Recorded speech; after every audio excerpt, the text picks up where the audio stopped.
I wanted to begin with just a couple of thank yous, not surprisingly, and Conchita has named all the partners, I think, so I won't repeat all that, but it's marvelous to see this series underway and all these institutions, many of whom we've worked with for many years, I might add. I've been working with Liz for 24 years and have been the director since 2006, so I know many of you, and I'm happy to see you all here. So we thank you. We're delighted to see this series off the ground, and I hope that I and our staff will be able to attend a number of the lectures. So before I speak, I want to make a few sort of caveats. The first one is I am indeed the director of LIS, which brings me great pleasure and keeps me busy, but I'm actually wearing somewhat of a different hat today, so you're not going to see a lot of discussion of LIS or the LIS data. I've had a long history myself, as Eva pointed to, of studying social policy, specifically across countries and specifically those that are referred to as work-family reconciliation policy. As the name suggests, policies that enable people to combine responsibilities of caregiving and employment. So I've used the LIS data in many of these studies. That's not primarily what I'm going to talk about today. I'm mostly going to talk about policy indicators, but you'll see a little bit from LIS. The second I want to say, just to go back, Inequality and Gender, Conchita, as I'm sure you know, is a rather large category.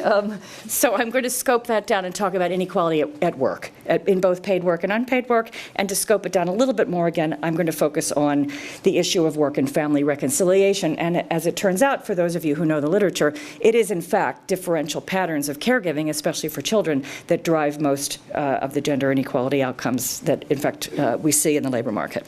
So that's my starting point. Let me tell you what I'm going to touch on today. I have an ambitious program, but I'm going to go relatively quickly. I want to talk about there's six different points I'm going to raise, or 6 parts of my talk.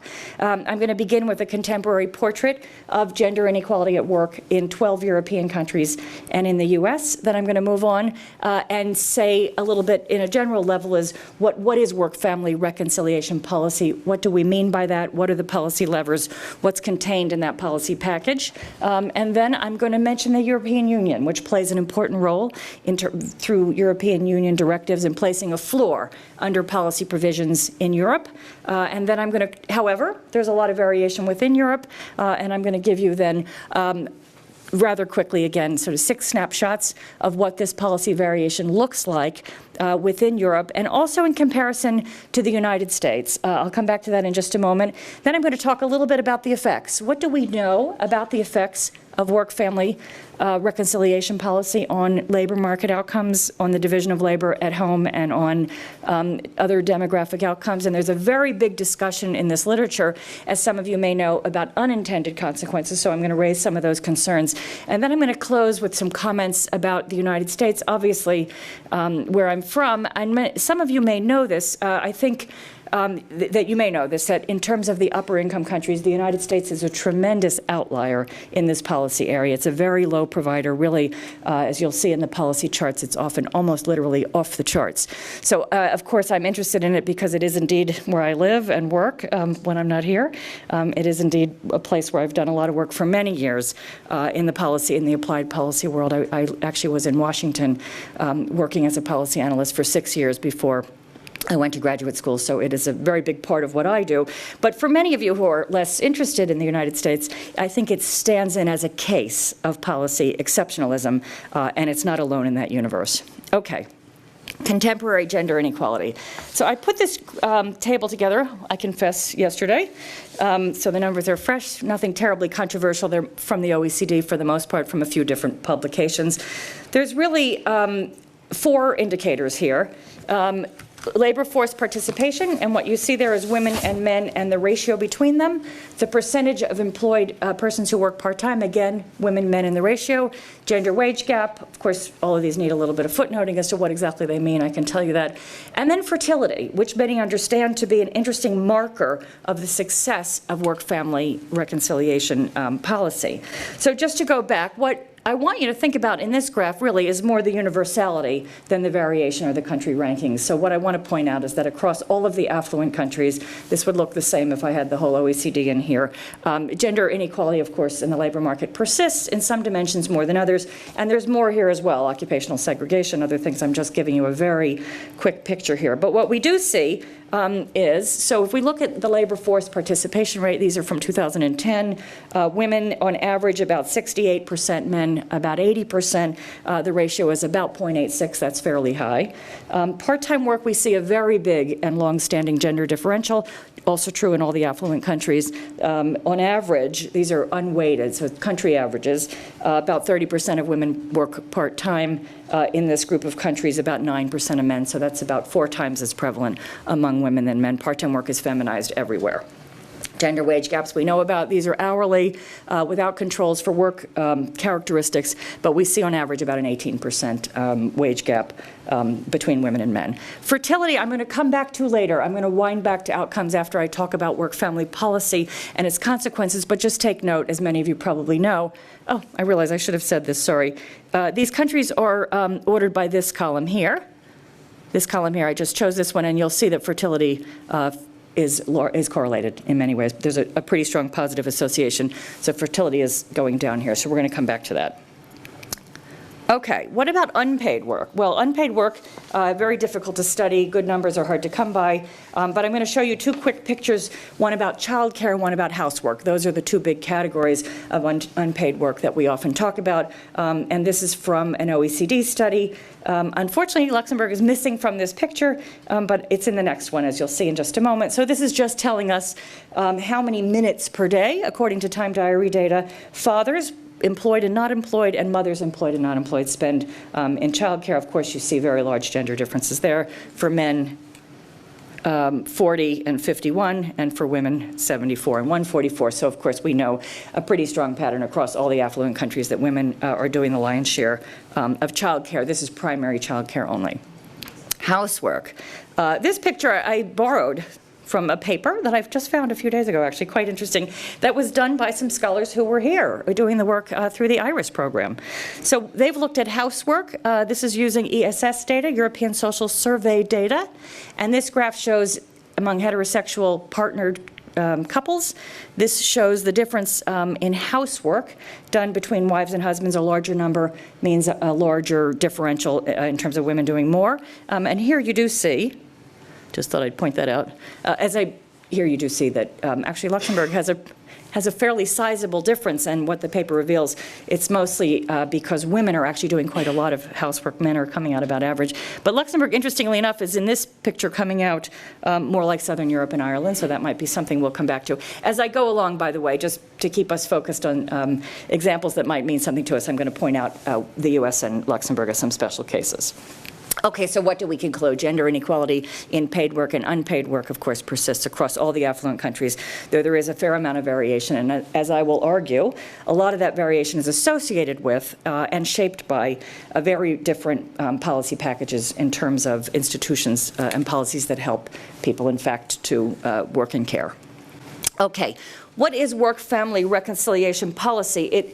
There's no one definition, certainly nothing enshrined in the law, but this is what is generally discussed in the literature. Now, of course, before I even say what that is, obviously, many, many public policies shape people's labor supply and divisions of labor at home, and that includes tax policy and transfers and even health care and housing. But these are really the core policies. So there's 6 on the list here: the family leave rights and benefits, maternity, paternity, parental. I'm going to focus on that a fair amount. The next 4 are what we might call the regulation of working time, very important in this area of study. So there are really 4 different levers: the regulation of the standard work week, how long is the work week, entitlements to paid days off, that really defines what we mean by full year work, part-time parity measures, we'll come back to that, and the right to part-time and flexible schedules, or the right to request part-time and flexible schedules. So, oops, these 4 in the middle then, sorry, I'm hitting the wrong button.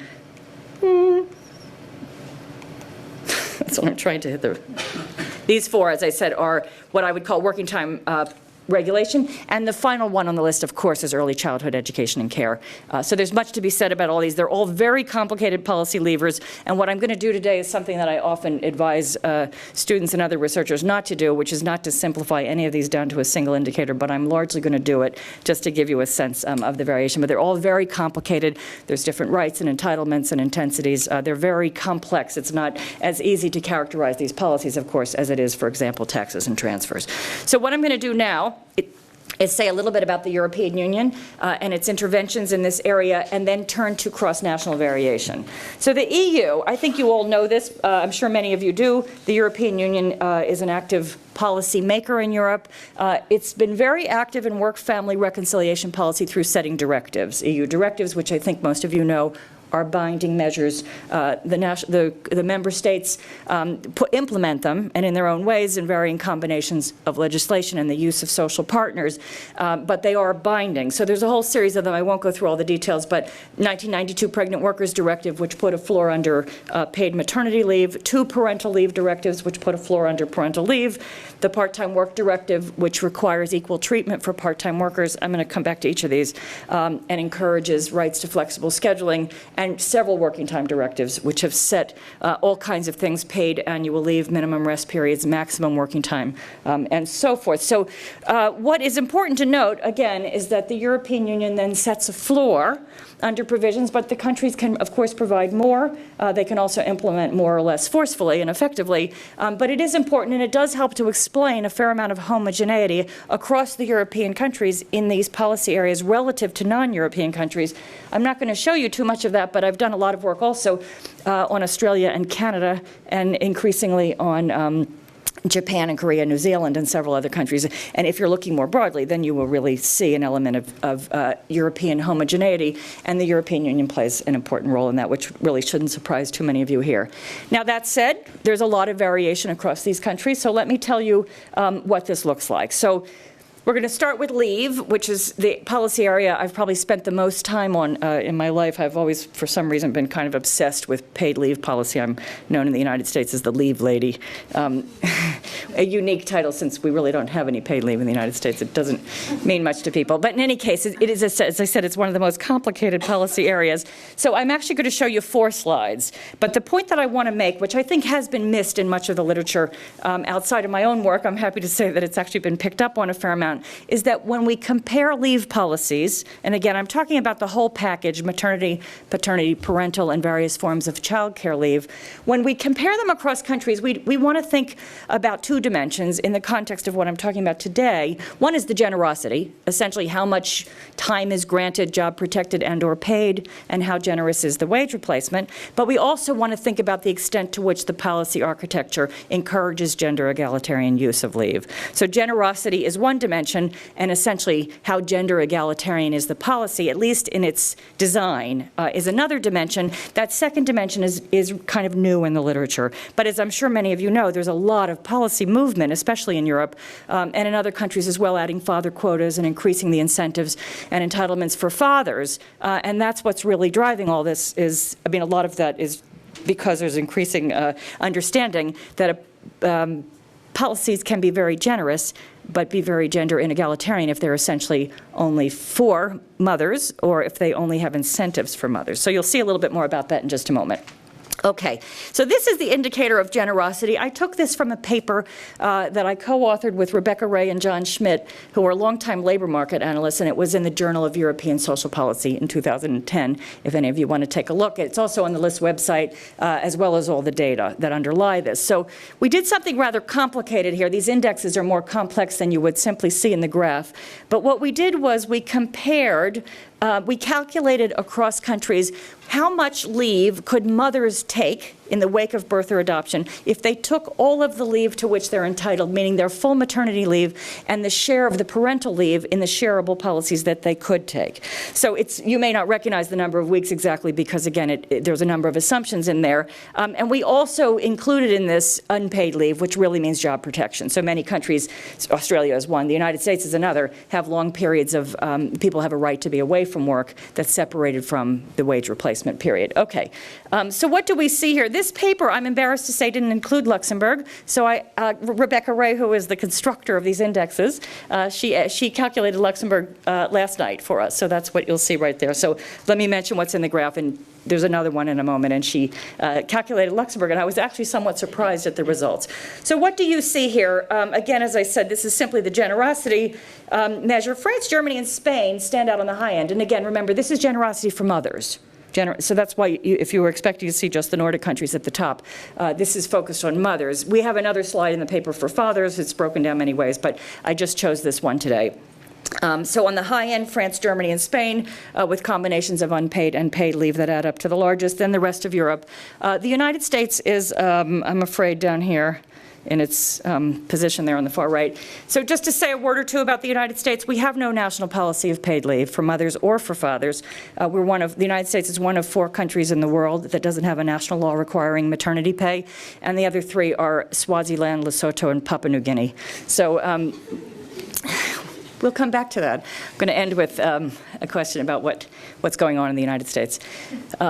A mystery. Actually, not so much of a mystery. Okay, so actually, it is important to note, though, in the United States, we do have an employer-based system, and leave is left to the labor market. So it's part of the wage package, or people negotiate for it. So what does that mean? It means that the aggregate level of leave take-up, you're not seeing that here. These are the rules.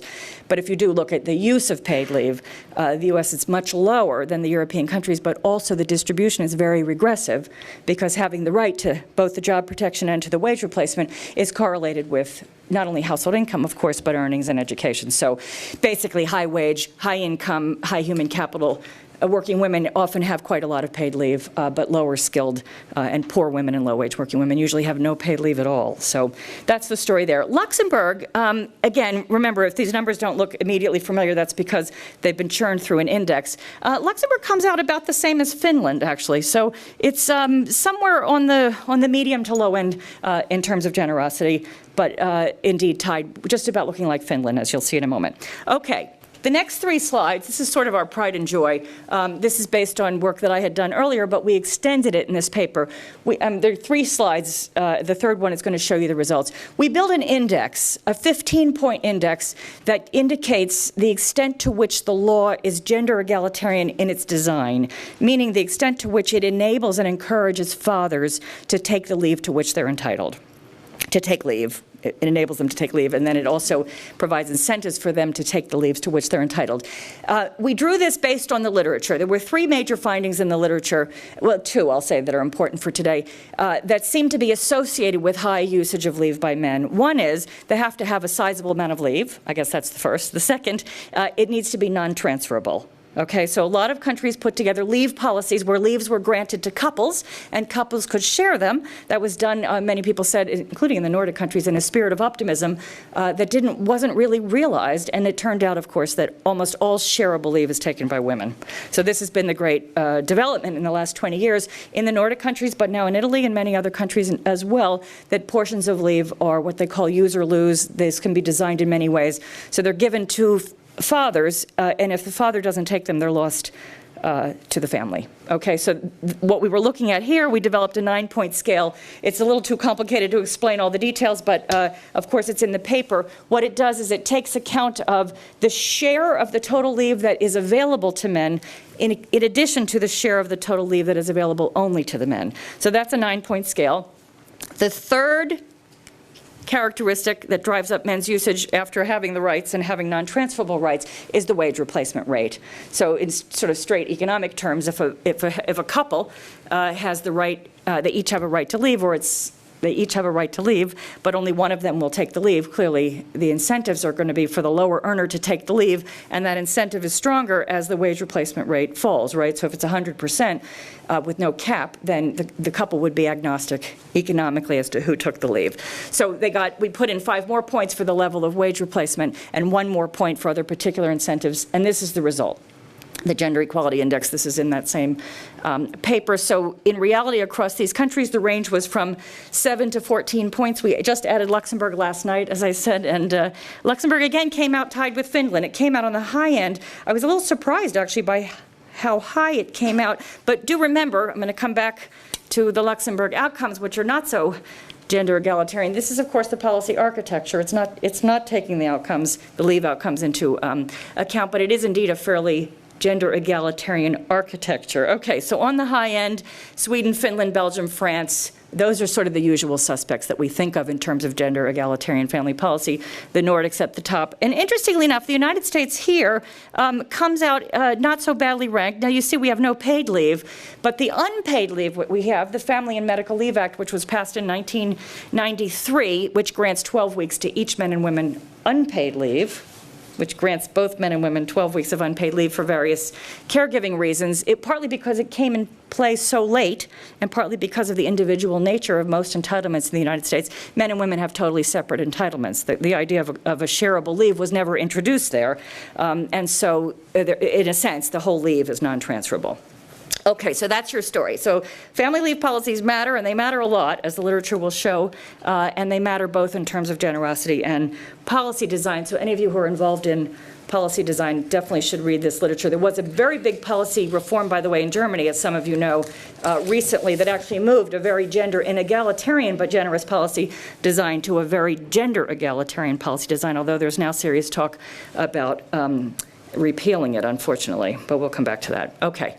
Working time regulations, just very quickly. I want to leave time, so I'm going to go through this fairly quickly. These are the first two instruments that I talked about.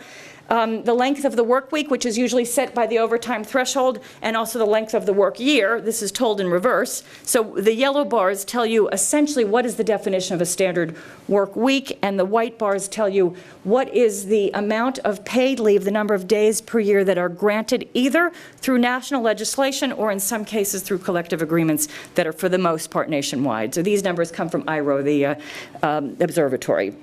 So what do we see here? In Europe, the work week is now, for the most part, somewhere between 35 and 39 hours a week, with the exception of Luxembourg, where it's still at 40.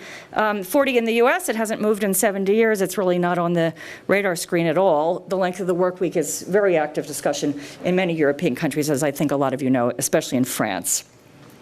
Leave, days of leave. The European Union sets a 20-day minimum. Many countries have increased that, so 20 to 25 is common. It's often topped up for public employees, union members, and so forth. The United States. Silent. There's no annual leave in the law, or in any of the 50 states either. Okay. The regulation of part-time work turns out to be very important because it affects both labor supply, people's desire to work part-time. Most part-time work is in the European Union about 80% before the crisis, about 80% voluntary, meaning that people sought part-time work. So the quality of part-time work matters, not just for the level of compensation, but also for its prevalence.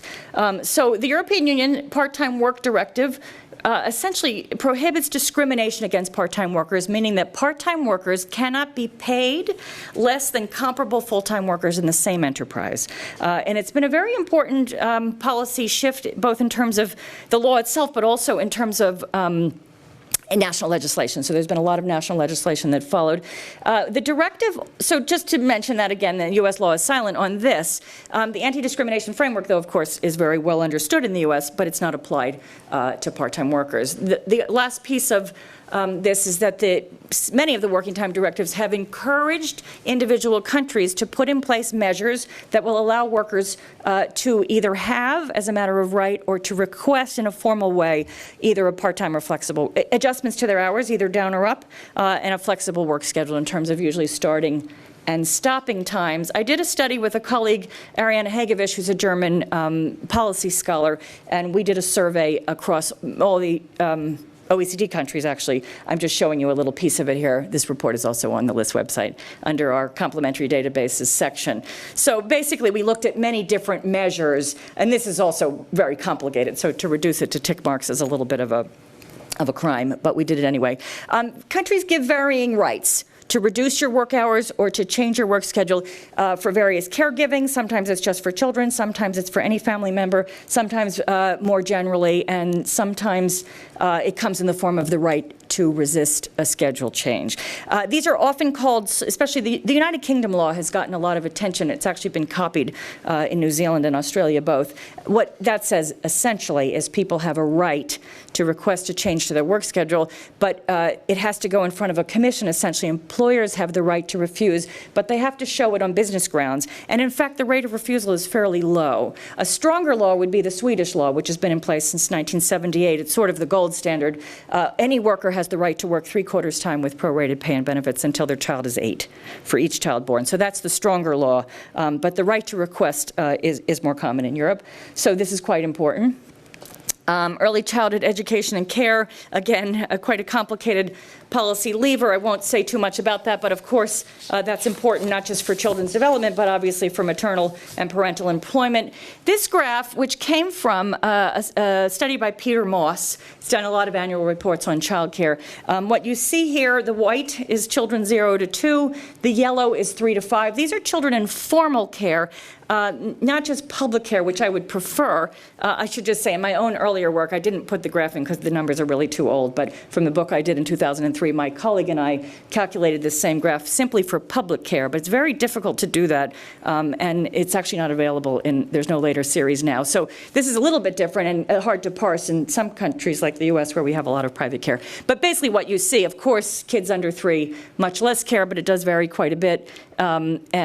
And for the older kids, there seems to be a march across Europe towards universal coverage for children, usually from the age of 3 up until the start of primary school. Luxembourg at 71, I have to say, I'm sure many of you know about this more than I do probably. I was also a little surprised at that number because Luxembourg has the youngest age of compulsory schooling in the European Union. So I think this is telling us, if this number is right, there's something going on with the 3-year-olds, because the 4-year-olds should have a fairly high rate of enrollment. It's quite common in this literature to use enrollment in public care essentially as a measure of receipt, because usually in many countries, in other words, usually there are waiting lists if kids aren't already in care. So the percentage of kids who are in public care, I'm sorry, I'm not saying this right. The percentage of kids who are in care is a very good indicator of the amount of care that's available. That's what I meant to say.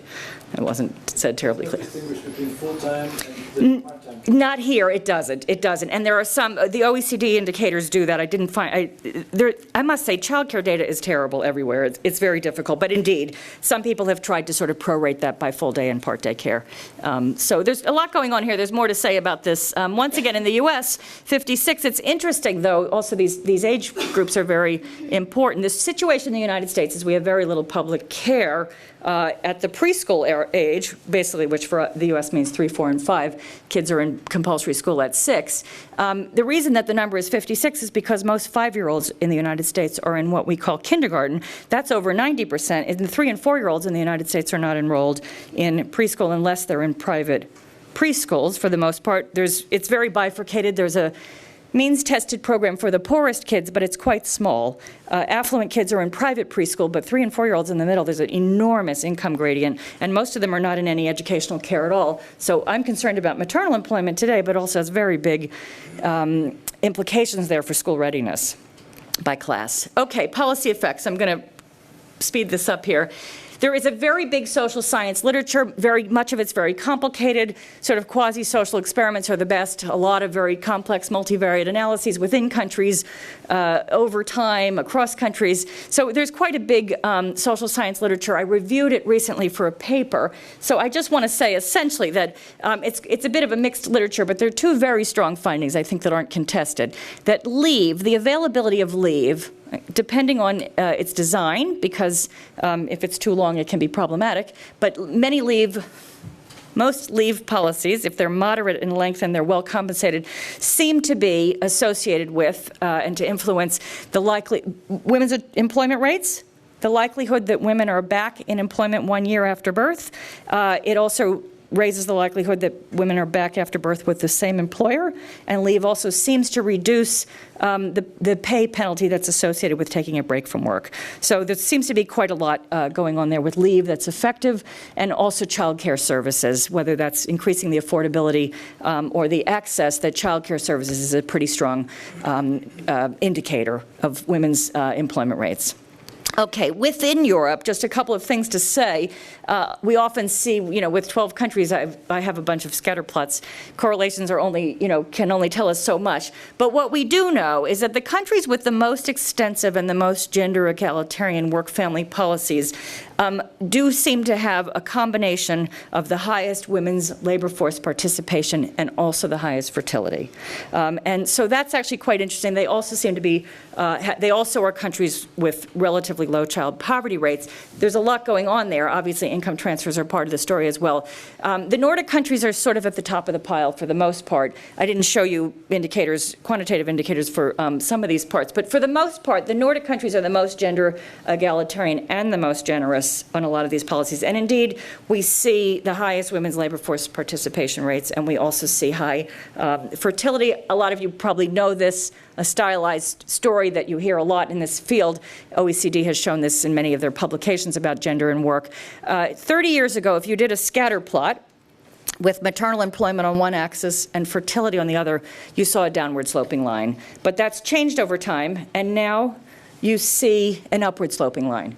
So there's a positive correlation at the country level between fertility and employment. In countries where it's relatively possible to do both because of generous policy and also usually because of a fairly high male participation in domestic work at home. When it's possible to do both, women generally do both. When it's difficult to combine them, women often do in a sort of, this is kind of a stylized tale, but they often do one or the other, and they're both low.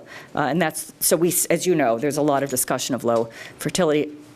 More so even in countries I'm not showing you, in East Asia and Southern Europe, really low, but also Germany's been quite low. In Germany and Southern Europe, the higher fertility rates are seen in France and Belgium, Luxembourg, about the middle of the pack, and Northern Europe.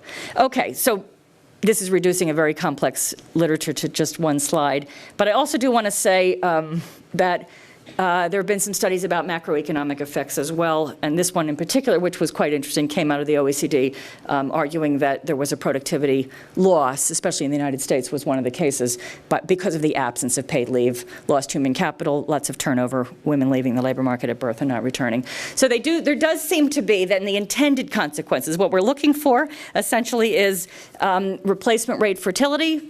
Why? Helps, obviously it helps social policy systems and macroeconomies to sustain themselves, also seems to be consistent with individual preferences, and it does seem to be the case that the macroeconomic effects are fairly positive. There's a very big literature on this. That's what we hope for. Is that the end of the story? I wish it were in some ways, but it really isn't. There's a whole other discussion now that has dominated the literature in recent years, and that has to do with unintended consequences. And basically what this argument is, and there's quite a growing literature on this, the argument is that these policies actually create new forms of gender inequality, and they harden and make stronger some existing forms of gender inequality. In other words, they're creating ghettos of leave takers and part-time work and worsening occupational segregation, especially at the top. So these are the questions that are being asked: does work-family reconciliation policy worsen some forms of gender inequality, lead to new forms, as I just said?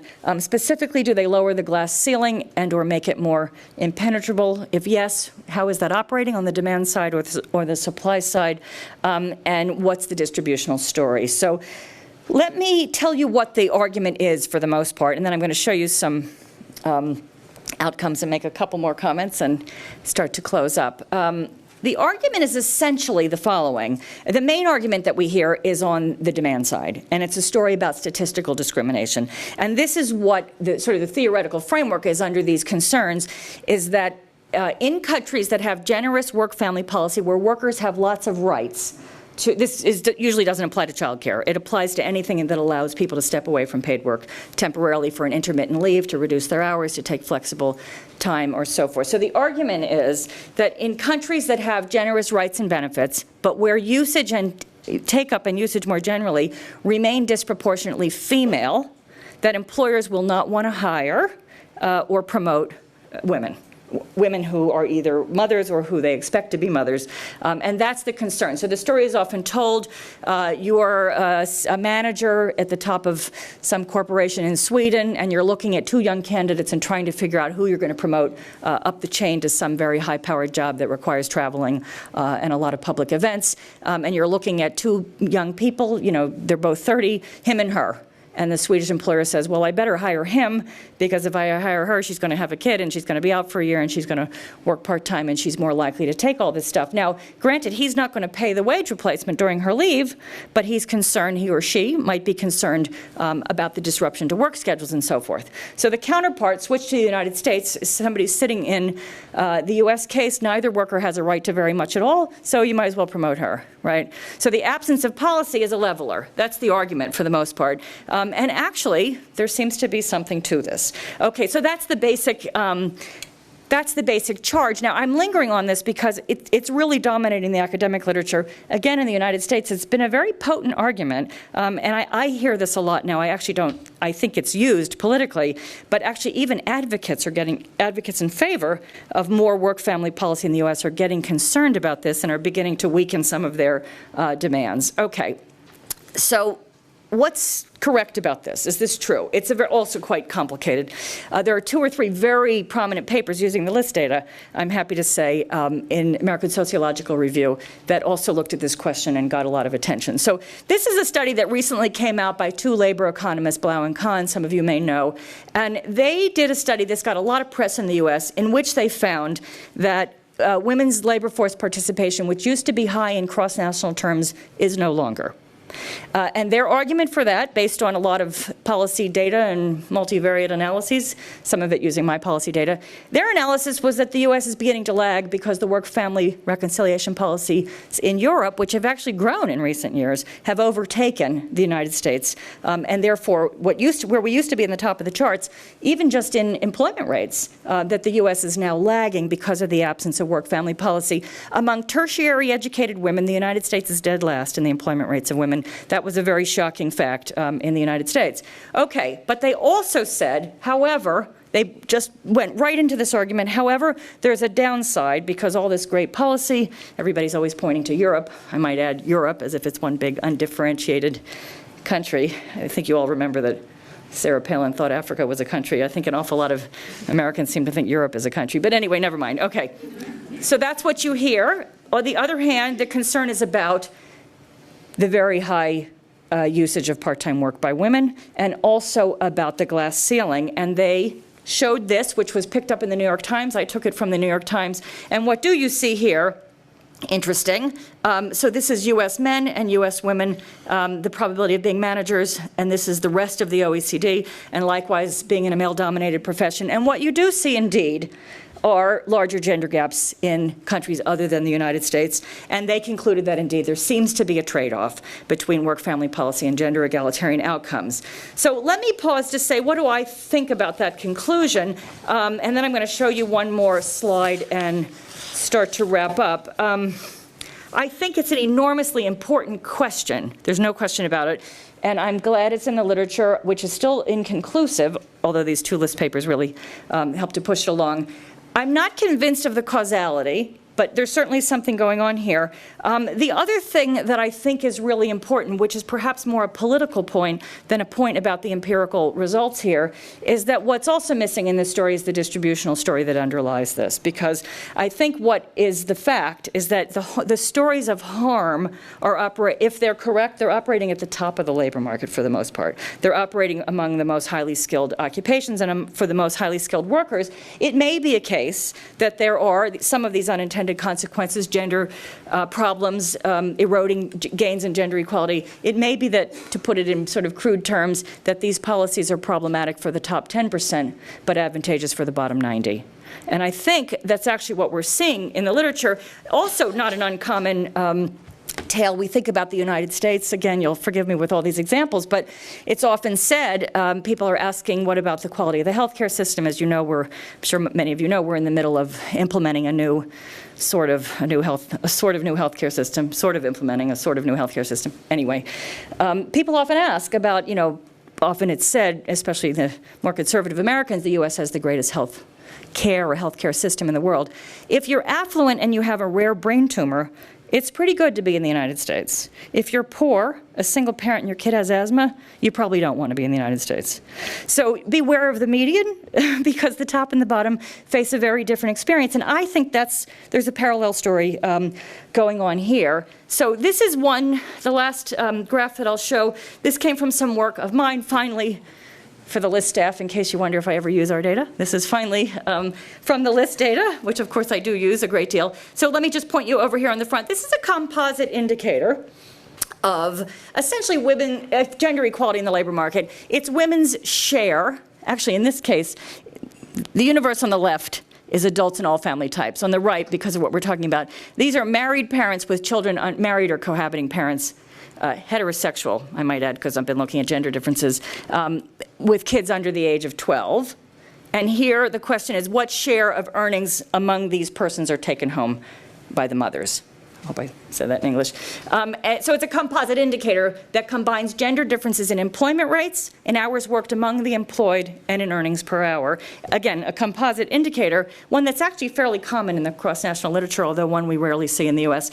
And what you see here, that if you wind back, and I go to some of my other work where I put all the policy areas together into one big sort of Uber index, that what you actually see is that the countries with the most generous and gender egalitarian work-family reconciliation policy, for the most part, are the 4 Nordic countries, Denmark, Finland, Sweden, and Norway, as well as Belgium and France. And those 6, of course, are the countries in which, in the aggregate, women are still bringing home the largest share. In these other countries, we see women much more economically dependent on their partners. Now, remember, wage dispersion affects this as well. It's not just a gender story. But that's what you see there. So the point of all this is to say that it may be the case that these generous work-family reconciliation policies are tamping down the top, making the glass ceiling more impenetrable, perhaps even lowering it. But I think if you take the distribution as a whole, we actually see the opposite result, that it does seem to be associated with women's greater penetration into paid work. What is going on in the United States? There is a lot to be said there. I'm afraid I'm always joking about it, because otherwise it's kind of depressing. But it's mysterious in some ways, because the United States political culture valorizes employment, and presumably we valorize families. So you'd think we would make it possible for people to actually participate in both of those. But not exactly. So why is the US so resistant? One more slide after this. It's also important, before I say this, I realize I should have said this. If you look at the United States in terms of social policy provisions relative to the whole OECD or the EU, the high-income countries, if you look at social policy as a whole, the U.S. is, it's not a generous provider, but it's not off the charts meager. In terms of social, a lot of our list staff knows this very well, but in terms of pensions for the elderly, for the disabled, for survivors, unemployment insurance, we're kind of fair to middling. We're not really high providers, as I said, but we're not off the charts. When you get to work-family reconciliation policy, the United States is off the charts. There's something unique. So it's not just the American appreciation for the market, which is legendary, and anti-government sentiment and all that stuff, low taxes. It's a bigger story. There's something else going on because, as I said, it's really, we always talk about social policy exceptionalism, but with work-family policy, we're exceptionally exceptional. So there's really something going on here. And many of us in the U.S. are asking, what explains this? So this is my personal list of theories. It's often said, this is really about political culture in a sense, that the United States, people tend to have a very privatized notion of the family. So while we hear the language that children are public goods in many countries, we don't generally talk that way in popular culture in the United States. My colleague Nancy Fulbray often describes the U.S. view of children as being like pets. You bought it, you brought it into the house, you feed it, it's yours, you pet it, it likes you. In other words, it's completely internalized. So there's no externalities, they're just, little creatures that run around in your house that affect only you and themselves. So that's kind of interesting. And the whole question, of course, about investing in children depends upon us understanding them as public goods and as part of the collective sphere, obviously the workforce of tomorrow, our children's peers today. This was just an interesting quote. I couldn't resist. There was a federal judge's ruling recently in a case ruling against a certain right for equal treatment, and the judge quoted Jack Welch, the former CEO of GE, "There is no such thing as work-life balance. There are work-life choices. You make them, and they have consequences." So I don't know, that did sound kind of privatized, perhaps in a way that wouldn't help work-family policy in general. Hard work, very mythicized in American political culture, calls for shorter hours, very rare in the U.S., partly because the unions have fought so hard for wages, especially in recent years. But even on the left side, even on the progressive side, working time is barely questioned. It's understood to be something that we're proud of, our industriousness. It was quite interesting that 2 years ago, a few years ago, 3, the working time statistics come out every year from the ILO, and the U.S., of course, at about 2,000 hours a year was coming out extremely high. We were even higher than Japan, famously long working hours. So the U.S., very long work hours, and I wrote a column in a progressive magazine saying, Americans are exhausted, why don't we do something about this? It's not good for families, and et cetera, et cetera. Also we seem to be on the declining portion, by the way, of the productivity curve. So in the U.S., we have the highest GDP per worker, but we're ranked 8th in the OECD per worker hour, so I think we're kind of just spent for the most part. In any case, so I wrote this, the New York Times, they didn't print it in the New York Times, my piece, but they printed David Brooks, a very famous and very smart conservative columnist, and he said, isn't this great? Look at him, we should be so proud, we're so industrious as opposed to these lazy Europeans, because they, you know, what are they doing over there in the Netherlands working 1,300 hours a year while we're working 2,000? So I got about 20 emails, including from progressives, including from people who were lobbying, doing political work in favor of workers. People were sending me confidential emails saying, what's wrong with his argument? I don't know what to say. What's wrong with his argument? I said, well, does time have any value? I mean, if time has no value, then indeed you simply want to work. In other words, does time away from work have no value? Is income the only metric of well-being?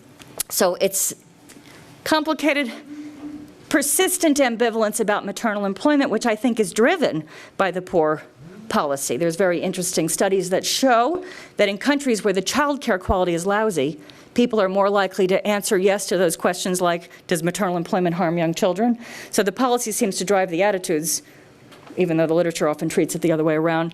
But there's a lot of ambivalence about maternal employment, what we call the mommy wars, which is basically the fight in the media constantly about mothers of infants, whether those who are working are harming their children, and whether those who choose to stay home are better. It's a very, very, actually it's quite a vicious debate in the United States that doesn't seem to abate.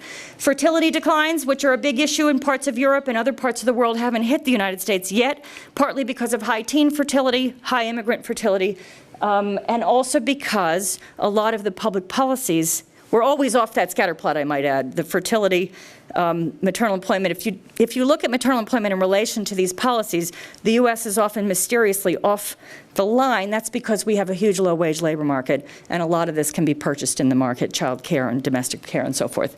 And finally, a lack of awareness of policy provisions in other countries, and that's why I'm doing what I'm doing. That's it.